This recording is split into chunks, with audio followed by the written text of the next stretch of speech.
இறை இயேசுவில் பிரியமுள்ள மாதா தொலைக்காட்சியின் அனைத்து நிகழ்ச்சிகளையும் ஆவலோடு பார்த்து கொண்டிருக்கிற அன்பு நேயர்கள் அனைவருக்கும் இனிய இரவு வணக்கம்.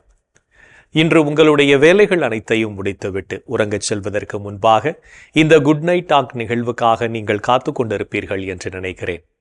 இன்றும் ஒரு அருமையான சிந்தனையைத்தான் நான் உங்களோடு பகிர்ந்து கொள்ள ஆசைப்படுகிறேன். கடவுள் படைத்த உலகில் உள்ள ஒவ்வொன்றும் ஒவ்வொரு உயிரினமும் நமக்கு எண்ணற்ற படிப்பினைகளை கற்றுத்தருகின்றன. அகழ்வாரை தாங்கும் நிலம் போல தம்மை இகழ்வாரை பொறுத்தல் தலை என நிலம் கற்றுக் கொடுக்கும் பாடத்தை நாம் வேறெங்கும் கற்க முடியாது. வேண்டியவர், வேண்டாதவர், நல்லவர், பொல்லாதவர், ஏழை, பணக்காரர் என பாகுபாடு பார்க்காமல் அனைவரையும் தாங்கி நாம் கோபப்படும் போது என்னை போல பொறுமையாயிரு என்று நிலம் நமக்கு கற்றுத்தருகிறது. நல்லோர் மேலும் தீயோர் மேலும் மழை பொழிகிறது. மழை நீர் மண்ணை செழிப்படையச் செய்கிறது. கழிவுகளை சுத்தம் செய்கிறது. செடிகள் உயிர் பெறச் செய்கிறது. பிறரை வாழச் செய்ய தீமைகளை களைந்துவிட மனம் வாடி நொந்த மக்களை உயிர் பெறச் செய்ய நம்மை தூண்டி விடுவது நீர் என்ற ஆசான் தானே. அதுபோலவே கண்ணுக்கு புலப்படாத ஒரு ஆசான் காற்று. மனிதனின் மூச்சுக்கும் பிராணவாயுவை தந்து பல பாடங்களை கற்றுக் கொடுத்து கொண்டே இருக்கிறது. நான் எங்கிருந்து வருகிறேன், எங்கு செல்கிறேன் உனக்கு தெரியுமா? நீயும் எங்கிருந்து வந்தாய், எங்கு செல்கிறாய் உனக்கு தெரியுமா என்று தொட்டு கேட்டுவிட்டு செல்கிறது காற்று. இப்படி வாழ்க்கை பாடங்களை கற்றுத்தரும் ஒவ்வொன்றும் நமக்கு ஆசான்தான் என்பதை புரிந்து கொள்ள வேண்டும். நமக்கு எண்ணற்ற பாடங்களை கற்றுத்தரும் இயற்கையோடு இயைந்த வாழ்வு வாழ்கிறோமா என்ற கேள்வியை நமக்குள்ளே கேட்டு பார்ப்போம். இயற்கை இறைவன் நமக்கு கொடுத்துள்ள வரம் என்பதை உணர்ந்து வாழ்வோம். நாம் இயற்கையோடு இயைந்து வாழ்கின்ற போது நமது உடல் ஆரோக்கியமாக இருக்கிறது. ஆனால் எப்போது இயற்கையை விட்டு விலகிச் செல்கின்றோமோ அப்போதே நமது உடல் பலவீனமாகிறது. இயற்கையோடு இணைந்து நம் முன்னோர்கள் வாழ்ந்ததனால்தான் பல வருடங்கள் அவர்களால் ஆரோக்கியமாக வாழ முடிந்தது. ஆனால் இன்றைய காலகட்டத்தில் மனிதர்களாகிய நம்மை தவிர மற்ற அனைத்துமே ஆரோக்கியமாக இருக்கின்றன. அவைகள் அனைத்தும் இயற்கையோடு இயைந்து வாழ்வதுதான் அவைகளின் ஆரோக்கியத்திற்கு காரணம் என்பதை உணர்ந்து கொண்டு நாமும் நலமான வாழ்வு வாழ்வோம். பகல் வேளையில் ஒரு பயணி தன்னுடைய பையை தனது தோளில் சுமந்து சென்று கொண்டிருந்தார். அவருக்கு ஓய்வு எடுக்க வேண்டும் என்ற எண்ணம் தோன்றியது. ஆனால் கண்ணுக்கு எட்டிய தூரம் வரை ஒரு மரம் கூட இல்லாமல் பாலைவனமாக இருந்ததை அவர் கண்டார். தொடர்ந்து அவர் நடந்து சென்று கொண்டிருக்கையில் அவருக்கு ஓய்வு மிகவும் அவசியம் என்பதை உணர்ந்ததால் அவர் ஒரு அழகான தோட்டம் இருப்பதை பார்த்தார். அங்கே அழகான பல பூக்களும் பல வகையான பழ மரங்களும் இருப்பதை கண்டார். இவ்வளவு தூரமாக நடந்தும் எந்த ஒரு மரத்தையும் நான் காணவில்லை. ஆனால் இங்கே ஒரே இடத்தில் இத்தனை வகையான மரங்கள் இருக்கின்றன. இவ்வாறு இயற்கையில் இருப்பதை கவனித்த அவர் இதை உருவாக்கியவர் ஒரு முட்டாளாகத்தான் இருக்க வேண்டும் என்று தனக்குள் எண்ணிக்கொண்டார். மரங்களில் சுவை மிகுந்த பழுத்த ஆரஞ்சு பழங்கள் தொங்குவதை கண்டார். அங்கு தனக்கு கிடைத்த ஒரு பழத்தை சாப்பிட ஆரம்பித்தார். அப்படி சாப்பிட்டு கொண்டிருக்கும் போது ஒரு பூசணி கொடி அந்த ஆரஞ்சு மரத்திற்கு பக்கத்தில் தரையில் படர்ந்து கிடப்பதை கண்டார். இவ்வளவு பெரிய பூசணிக்காய்கள் கொடிகளோடு இருக்க, அதுவும் தரையில் படர்ந்திருக்க, மிகவும் சிறிய ஆரஞ்சு பெரிய பெரிய மரங்களில் மிகவும் உயர்வான இடத்தில் இருப்பதையும் அதன் காரணமாக இந்த இயற்கை மிகவும் முரண்பட்டு காணப்படுவதாகவும் உணர்ந்தார். இவற்றையெல்லாம் பார்க்கின்ற போது இந்த இயற்கையை படைத்தவருக்கு ஒன்றுமே தெரியவில்லை என்பது எனக்கு தெளிவாக புரிகிறது என்று தனக்குள்ளே சொல்லிக்கொண்டு தன்னை சுற்றியுள்ள படைப்புகளை எல்லாம் ஏளனம் செய்தார். இவ்வாறு பேசிக்கொண்டே மரத்திற்கு கீழே ஓய்வெடுக்க ஆரம்பித்தார். நேரம் செல்ல செல்ல அதிகமான குரட்டை சத்தத்துடன் தூங்க ஆரம்பித்தார். திடீரென்று அவருடைய தலையில் ஏதோ விழ ஒரு வகையான பயத்தோடு தூக்கத்தில் இருந்து எழுந்தார். என்ன விழுந்தது என்று தெரியாமல் தன்னை சுற்றிலும் பார்த்தார். தன் தலையில் விழுந்தது என்னவாக இருக்கும் என்று தேட முயற்சி செய்தார். அப்படி தன் அருகில் தேடி பார்த்தபோது ஒரு ஆரஞ்சு பழம் அவர் கண்ணிற்கு பட்டது. அப்படியென்றால் தன் தலையில் விழுந்தது ஒரு சிறிய ஆரஞ்சுதான் என்பதை புரிந்து கொண்டார்.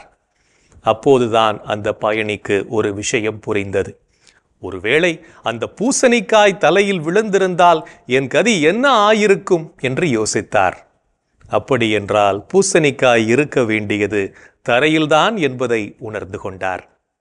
இயற்கையோடு சம்பந்தப்பட்ட அனைத்து செயல்களுக்கும் ஏதோ ஒரு காரணம் இருக்கும். ஆகவே அது அப்படியே இருப்பதுதான் நமக்கு நல்லது என்பதை அவர் உணர்ந்து கொண்டார். நாமும் எப்போதும் இயற்கையோடு இணைந்த வாழ்வு வாழ நம்மை பயிற்றுவிப்போம். இன்றைய தினத்தை எடுத்துக்கொள்வோம். இந்த நாள் முழுவதும் நாம் இயற்கையின் மகத்துவத்தை உணர்ந்து வாழ்ந்தோமா என்று யோசித்து பார்ப்போம். மேலும் இந்த நாளில் நமது செயல்பாடுகள் எப்படிப்பட்டதாக இருந்தது என்று நம்மையே நாம் கேட்டு பார்ப்போம்.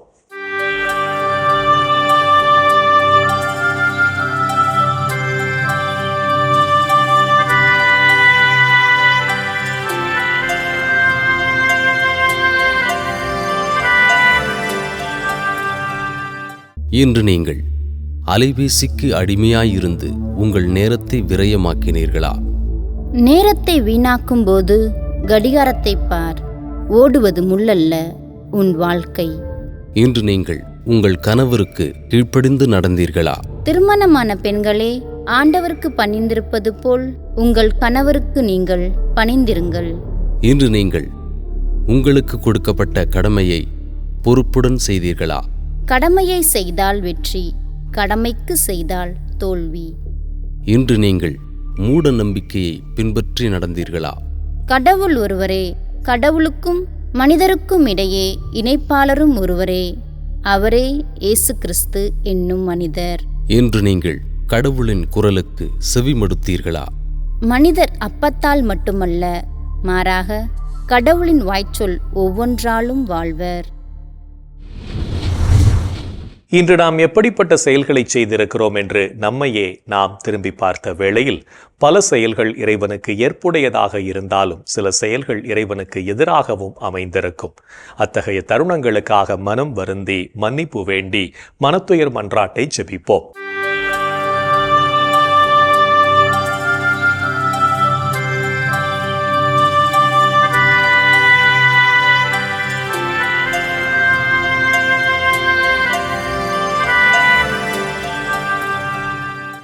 எல்லாம் வல்ல இறைவனிடமும் சகோதர சகோதரிகளே உங்களிடமும் நான் பாவி என ஏற்றுக்கொள்கிறேன்.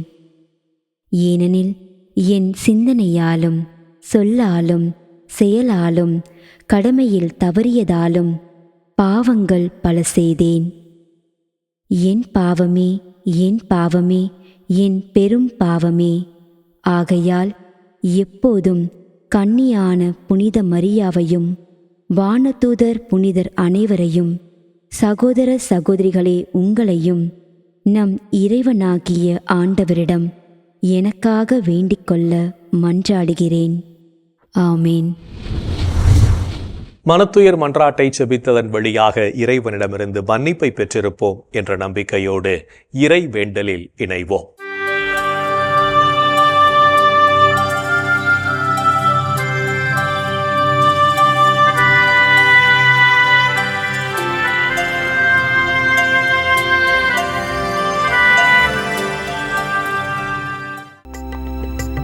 இறைவா இறைவா எமக்கு துணை புரிய வாரும். ஆண்டவரே எமக்கு துணை புரிய விரைந்து வாரும். தந்தைக்கும் மகனுக்கும் தூய ஆவியாருக்கும் மாட்சி உண்டாவதாக. தொடக்கத்தில் இருந்தது போல் இப்பொழுதும் எப்பொழுதும் என்றென்றும் இருப்பதாக. ஆமென்.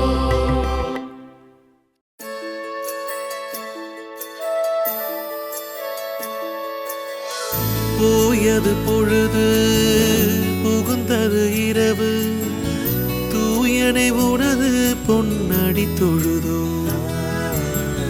நேயமையெல்லாம் ஏதமும் நீக்கி நீயமையாண்டு காத்தருளையா கனவுகள் துயில் வழி காணுதல் வேண்டாம் கனவிருள் பூதமும் கண்ணுரல் வேண்டாம் சினமுறு பகைவர் முரணலாம் வெல்வார் ஈனமும் உடலில் அணுகிடாது அருள்வார் ஆதியம் தந்தாய் அருள் புரிவீரே அமலன மகனே அருள் புரிவீரே ஜோதியே உருவாம் தூயாவியாரே தொழுதனம் உமதடி அருள் புரிவீரே ஆமென் ஆமென் ஆமென்.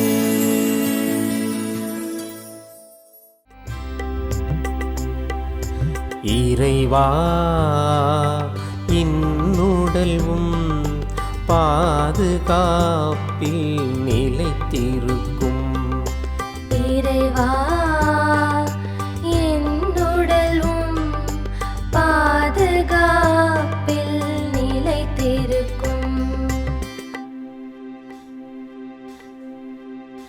இறைவா என்னை காத்தருள்வே உம்மிடம் நான் அடைக்கலம் புகுந்துள்ளேன் நான் ஆண்டவரிடம் நீரே என் தலைவர் உம்மையன்றி வேறு செல்வம் எனக்கு இல்லை என்று சொன்னேன். பூவுலகில் உள்ள தூயோர் எவ்வளவோ உயர்ந்தோர்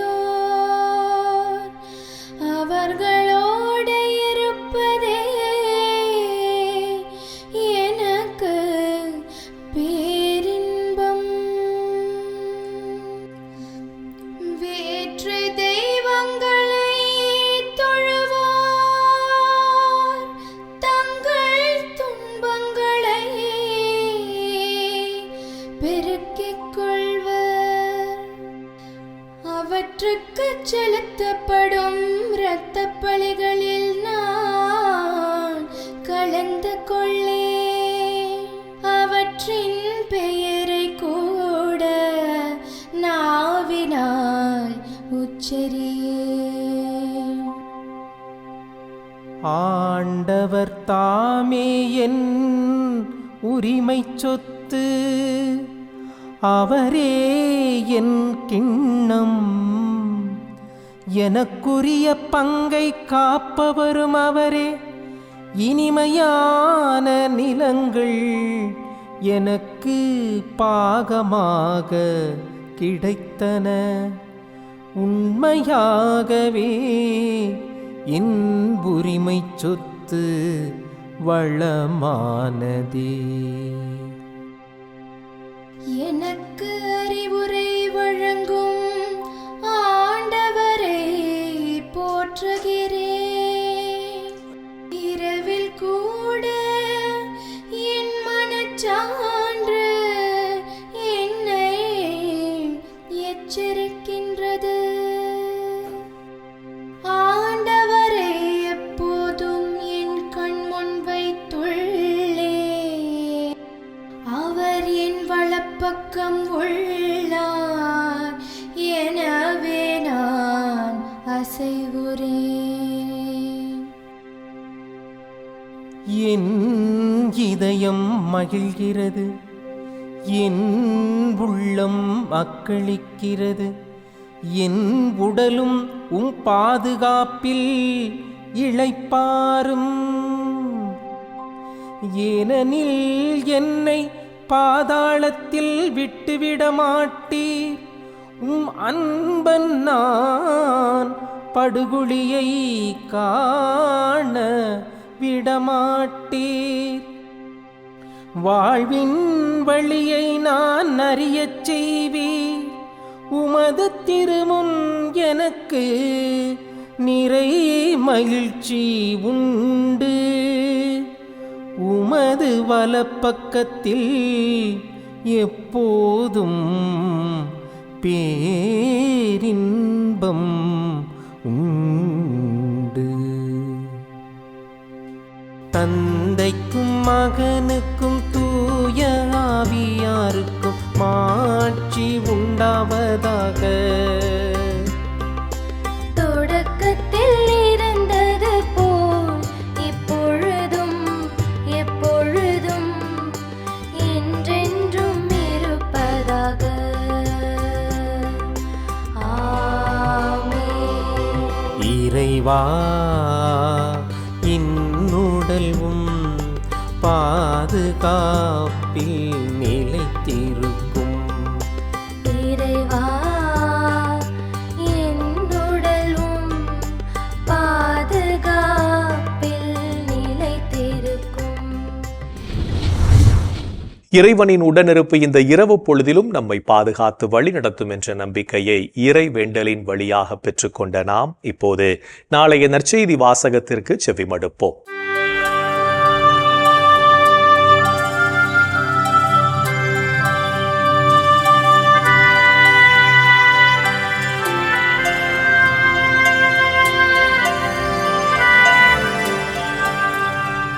நாளைய திருப்பலி வாசகங்கள். முதல் வாசகம் தொடக்க நூலிலிருந்து வாசகம். அதிகாரம் 37. இறை வார்த்தைகள் 3 முதல் 4, 12 முதல் 13 மற்றும் 17 முதல் 28 வரை. பதிலுரை பாடல். திருப்பாடல். அதிகாரம் 105. இறை வார்த்தைகள் 16 முதல் 21 வரை. மத்தேயு எழுதிய தூய நற்செய்தியிலிருந்து வாசகம். அதிகாரம் 21. இறை வார்த்தைகள் 33 முதல் 43 மற்றும் 45 முதல் 46 வரை. அக்காலத்தில் இயேசு தலைமை குருக்களையும் மக்களின் மூப்பர்களையும் நோக்கி கூறியது. மேலும் ஓர் உவமையை கேளுங்கள். நிலக்கிழார் ஒருவர் ஒரு திராட்சைத் தோட்டம் போட்டு சுற்றிலும் வேலியடைத்து அதில் பிழிவு குழி வெட்டி ஒரு காவல் மாடமும் கட்டினார். பின்பு தோட்டத் தொழிலாளர்களிடம் அதை குத்தகைக்கு விட்டுவிட்டு நெடும் பயணம் மேற்கொண்டார். பழம்பறிக்கும் காலம் நெருங்கி வந்தபோது அவர் தமக்கு சேர வேண்டிய பங்கை பெற்று வரும்படி தம் பணியாளர்களை அத்தோட்டத் தொழிலாளர்களிடம் அனுப்பினார். தோட்டத் தொழிலாளர்களோ அவருடைய பணியாளர்களை பிடித்து ஒருவரை அடித்தார்கள், ஒருவரை கொலை செய்தார்கள், வேறொருவரை கல்லால் எறிந்தார்கள். மீண்டும் முதலில் அனுப்பியவர்களை விட மிகுதியான வேறு பணியாளர்களை அனுப்பினார். அவர்களுக்கும் அப்படியே அவர்கள் செய்தார்கள். இறுதியாக அவர் என் மகனை அவர்கள் மதிப்பார்கள் என்று நினைத்துக்கொண்டு அவரை அவர்களிடம் அனுப்பினார். அம்மகனை கண்டபோது தோட்டத் தொழிலாளர்கள், இவன்தான் சொத்துக்கு உரியவன், வாருங்கள் நாம் இவனை கொன்று போடுவோம், அப்போது இவன் சொத்து நமக்கு கிடைக்கும் என்று தங்களிடையே பேசிக்கொண்டார்கள். பின்பு அவர்கள் அவரை பிடித்து திராட்சைத் தோட்டத்திற்கு வெளியே தள்ளி கொன்று போட்டார்கள்.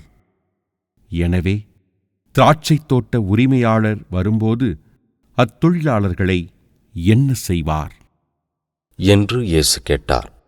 அவர்கள் அவரிடம், அத்தீயோரை ஈவிரக்கமின்றி ஒழித்து விடுவார். உரிய காலத்தில் தமக்கு சேர வேண்டிய பங்கை கொடுக்க முன்வரும் வேறு தோட்டத் தொழிலாளர்களுக்கு அத்திராட்சைத் தோட்டத்தை குத்தகைக்கு விடுவார் என்றார்கள். இயேசு அவர்களிடம், கட்டுவோர் புறக்கணித்த கல்லே கட்டடத்துக்கு மூலைக்கல்லாயிற்று. ஆண்டவரால் இது நிகழ்ந்துள்ளது, நம் கண்களுக்கு இது வியப்பாயிற்று என்று நீங்கள் மறைநூலில் ஒருபோதும் வாசித்தது இல்லையா? எனவே உங்களிடமிருந்து இறையாட்சி அகற்றப்படும். அவ்வாட்சிக்கு ஏற்ற கனிகளை கொடுக்கும் இனத்தாருக்கு அது அளிக்கப்படும் என நான் உங்களுக்குச் சொல்கிறேன். தலைமை குருக்களும் பரிசேயரும் அவருடைய உவமைகளை கேட்டபோது தங்களை குறித்தே அவர் கூறினார் என்று உணர்ந்து கொண்டார்கள். அவர்கள் அவரை பிடிக்க வழி தேடியும் மக்கள் கூட்டத்தினர் அவரை இறைவாக்கினர் என்று கருதியதால் அவர்களுக்கு அஞ்சினார்கள். ஆண்டவரின் அருள்வாக்கு. கிறிஸ்துவே உமக்கு புகழ். ஆண்டவரே உம் கையில் என் உயிரை ஒப்படைக்கின்றேன். ஆண்டவரே, உம் கையில் என் உயிரை ஒப்படைக்கின்றேன். உண்மையின் ஆண்டவராகிய கடவுளே, எம்மை மீட்டவர் நீரே. ஆண்டவரே, உம் கையில் என் உயிரை ஒப்படைக்கின்றேன். தந்தைக்கும் மகனுக்கும் தூய ஆவியாருக்கும் மாட்சி உண்டாவதாக. ஆண்டவரே, உம் கையில் என் உயிரை ஒப்படைக்கின்றேன். நாம் ஒருவர் மற்றவர் மீது இரக்கம் கொண்டு இறைவனுக்கு உகந்த புனித வாழ்வு வாழ அழைப்பு விடுக்கும் இயேசுவின் குரலுக்கு செவிமடுத்து வாழ்வோம் என்ற சிந்தனையோடு சிமியோன் பாடலில் இணைவோம்.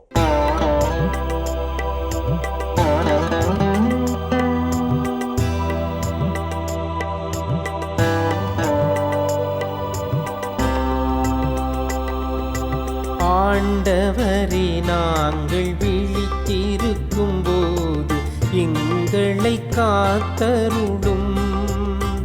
நாங்கள் தூங்கும் போது எங்களை பாதுகாத்தருளும்.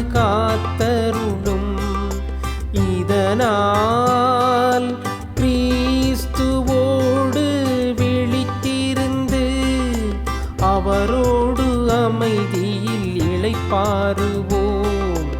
அவரோடு அமைதியில் இளைப்பாறுவோம்.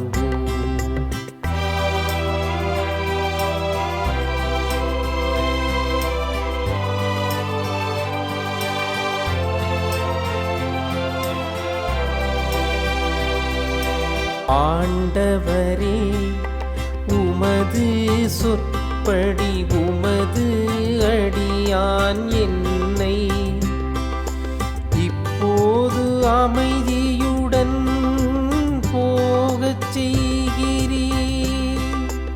ஏனெனில் மக்கள் அனைவரும் காணுமாறு நீர் ஏற்பாடு செய்துள்ள உமது மீட்பை என் கண்கள் கண்டு கொண்டன.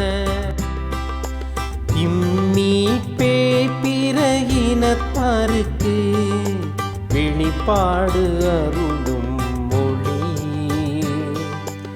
இதுவேவும் மக்களாகிய இஸ்ராயேலுக்கு பெருமை. இஸ்ராயேலுக்கு பெருமை. தந்தைக்கும் மகனுக்கும் தூய ஆவியாருக்கும் மாட்சி உண்டாவதாக. தொடக்கத்தில் இருந்தது போல் இப்பொழுதும் எப்பொழுதும் என்றென்றும் இருப்பதாக. ஆமென். ஆண்டவரே, நாங்கள் விழித்திருக்கும் போது எங்களை காத்தருளும். நாங்கள் தூங்கும் போது எங்களை பாதுகாத்தருளும். இதனால் கிறிஸ்துவோடு விழித்திருந்து அவரோடு அமைதியில் இளைப்பாறுவோம். அவரோடு அமைதியில் இளைப்பாறுவோம். இறைவன் நம்மை ஒவ்வொரு நொடி பொழுதும் அற்புதமாய் வழிநடத்தி கொண்டிருப்பதை சிமியோன் பாடல் வழியாக உணர்ந்து செபித்த நாம் இப்போது நாளைய புனிதரை பற்றி பார்க்கலாம்.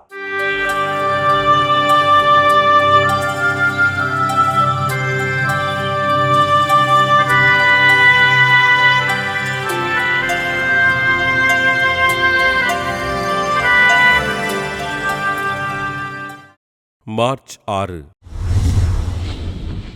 புனித கொலட். பிரான்ஸ் நாட்டில் கோர்பி நகரில் வாழ்ந்த ராபர்ட் போலட் மார்கரெட் மையோன் பெற்றோருக்கு கிபி 1381 ஆண்டு ஜனவரி 13ஆம் நாள் பிறந்தார் கொலெட். தன் 17வது வயதில் பெற்றோரை இழந்த கொலெட் தன் உடைமைகளை ஏழைகளுக்கு கொடுத்துவிட்டு புனித பிரான்சிஸ்கன் துறவற சபையின் அருட்சகோதரியானார். கிபி 1406ஆம் ஆண்டு ஆண்டவர் இயேசு இவருக்கு காட்சியளித்து கிளாரிஸ்ட் துறவற சபையினை சீர்திருத்தம் செய்வதற்கு பணித்தார்.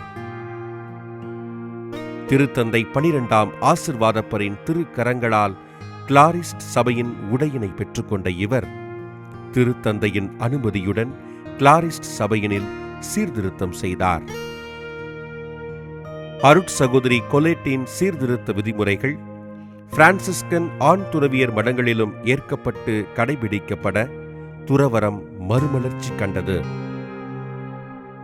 துறவர மடங்களிலும் சபைகளிலும் சீர்திருத்தம் செய்த கொலெட் 17 கன்னியர் மடங்களையும் 14 துறவு மடங்களையும் கட்டி எழுப்பினார். புனித யோவான் தே ஆர்க், புனித யோவான் கெபிஸ்ட்ரன், புனித வின்சென்ட் ஆகியோரின் அறிவுரையின்படி வாழ்ந்து ஆண்டவரின் கட்டளையினை நிறைவேற்றிய அருட்சகோதரி கொலெட் கிபி 1447ஆம் ஆண்டு மார்ச் 6ஆம் நாள் விண்ணகமடைந்தார். தன் வாழ்வினை துறவரத்தின் சீர்திருத்தத்திற்காக அர்ப்பணித்து வாழ்ந்த கொலெட் கிபி 1807ஆம் ஆண்டு மே மாதம் 24ஆம் நாள் திருத்தந்தை 7ஆம் பத்திநாதரால் புனிதராக உயர்த்தப்பட்டு கர்ப்பிணி பெண்களுக்கும் உடல் நலமற்ற குழந்தைகளுக்கும் பாதுகாவலராக அறிவிக்கப்பட்டார். புனித கொலெட் திருவிழாவினை கொண்டாடுகின்ற நாம் கர்ப்பிணி பெண்களின் உடல் நலனிற்காக ஜெபிப்போம். புனிதர்கள் ஒவ்வொருவரும் தங்களது வாழ்க்கையின் மூலம் இறைவனுக்கு சான்று பகர்ந்து வாழ்ந்தவர்கள் என்பதை உணர்ந்தவர்களாய் நாமும் அவர்கள் வழியில் வாழ்ந்து இறை வழியில் பயணிப்போம் என்ற நம்பிக்கையோடு நாளைய தினம் நாம் மற்றவர்களின் குறைகளை அன்போடு திருத்த முயல்வோம். கடவுளுடைய மாபெரும் கிருபைகளெல்லாம் எண்ணி பார்த்து அவரை போற்றி புகழ்ந்து அவரை ஆராதிப்போம். இன்றைய தினத்திலே நாம் முதியவர்களுக்காக நாம் சிறப்பாக மன்றாடுவோம். எங்கள் அன்பே உருவான இயேசு ஆண்டவரே, இதோ முதியவர்கள், வயதான பெற்றோர்கள், இதோ இவர்களுக்காக நாங்கள் இந்த நாளிலே சிறப்பாக ஜெபிக்கிறோம். ஆண்டவரே, இவர்களை எல்லாம் ஆசீர்வதித்தருளும். இந்த வயதான நாட்களிலே அவருடைய தனிமையை நீர் போக்கி ஆண்டவரே அவர்களை நாங்கள் ஆதரிக்கக்கூடிய அன்பை, ஆற்றலை, வல்லமையை, தியாகமான சிந்தனைகளை நீர் எங்களுக்கு கொடுத்தருளும். குறிப்பாக இவர்களின் வழியாக நாங்கள் பெற்றுக்கொண்ட அத்தனை நன்மைகளையும் எண்ணி பார்த்து இந்த முதியவர்களை ஆறுதலோடும் அன்போடும் பார்க்கக்கூடிய, பழகக்கூடிய, அவர்களை ஆதரிக்கக்கூடிய நல்ல மனதை இளையோராகிய ஒவ்வொருவருக்கும் நீர் கொடுத்தருளும். ஆண்டவரே இயேசுவே, இந்த முதுமையினால் அவர்கள் படுகின்ற அனைத்து வேதனைகளிலிருந்தும், நோய்களிலிருந்தும், தனிமையிலிருந்தும் அவர்களை நீர் காப்பாற்றி அவர்களுக்கு ஆசீர்வாதத்தை கொடுத்து மன தைரியத்தை கொடுத்து அவர்களை நீர் வழிநடத்தும்படியாய் உம்மை கெஞ்சி கேட்கிறோம். எங்கள் அன்பு தாயே, ஆரோக்கிய அன்னையே, உமது பிள்ளைகளாகி இவர்கள் மேல் என்றும் இரக்கமாயிருந்து இவர்களுக்காக பரிந்து பேசுங்கள் அம்மா. இந்த ஜெபங்களை எல்லாம் எங்கள் ஆண்டவராகி இயேசுவே உமது வல்லமையான திருநாமத்தின் வழியாய் உம்மை கெஞ்சி மன்றாடுகிறோம். ஆமென். என்றும் வாழும் உயிருள்ள இறைவன், தந்தை, மகன், தூய ஆவியார் நம்மை நிறைவாக ஆசீர்வதிப்பாராக. ஆமென். இந்த ஜெபத்தின் வழியாக இறை அருளும் ஆசீரும் நம்மீது நிறைவாக பொழியப்பட்டிருப்பதை உணர்ந்திருப்போம். இறை ஆற்றலும் வல்லமையும் என்றும் நம்மில் தங்கும். அன்னை மரியாவும் நமக்கு உதவிகள் செய்வார் என்ற நம்பிக்கையோடு அவரின் துணை வேண்டி இந்த நிகழ்வை நிறைவு செய்யலாம். Good night.